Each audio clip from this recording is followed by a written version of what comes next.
Kining tulay na ato makita, mao kining tulay diri sa Sinoda na mao kini gateway padulong dito sa mga sikat nga na mga resort diri sa may Sinoda banda, like Greek Hill, GMCC Peak ug uban pang mga mountain resort diri sa Sinoda. So kini nga tulay magkonekta po ni siya padulong sa Talaingod, pero dili siya pasabol pa sa pagkakaron kay ongoing pa ang ilahang construction sa kalsada. Isip farm to market road. So kung mangutana mo, mao ni ang literal na tulay na walay sapa. Actually, ugma maghimo tag sapa, no?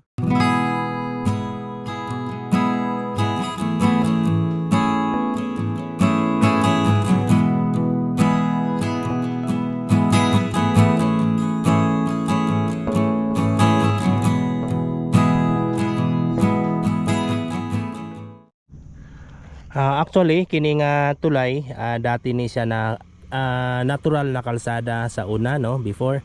So nagkataon naglandslide, so dili na ma-restructure ang yuta. So ang gihimo sa ato ang DPWH, gi-construct ang tulay para mas mapadali ang daloy sa mga commuters diri sa mga naay mga farm. As I said kanina, farm to market road ni siya nga area. So naglandslide, so dili na ma-restructure ang yuta tungod weak na. So baseway nga gihimo sa construction sa panahon ni Pangulong Duterte dati, gihimuan kini og tulay.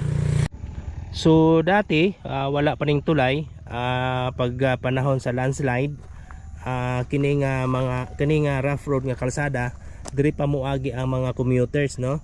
So nagpasalamat ang tanang komunidad diri sa Sinoda ug sa mga silingang sitio diri sa Sinoda padulong area Talaingod, Davao del Norte nga nahimuan kini napasdali or napasayon ang ilahang pagbiyahe ug ang ilahang pag-deliver sa ilahang mga produkto sa mga ilahang mga umahan.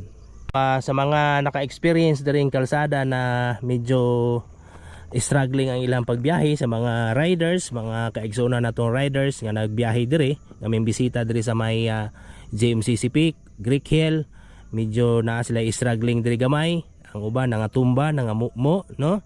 So mao na ni ang good news, sawa pa ka nakabalik diri, no. So balik-balik na mo para makita ninyo pag utro ang Greek Hill nga daghan ng attraction. So daghan salamat sa nakakita ani na video, daghan salamat sa inyo ang paglantaw ug ride safe sa tanan, amping ug God bless.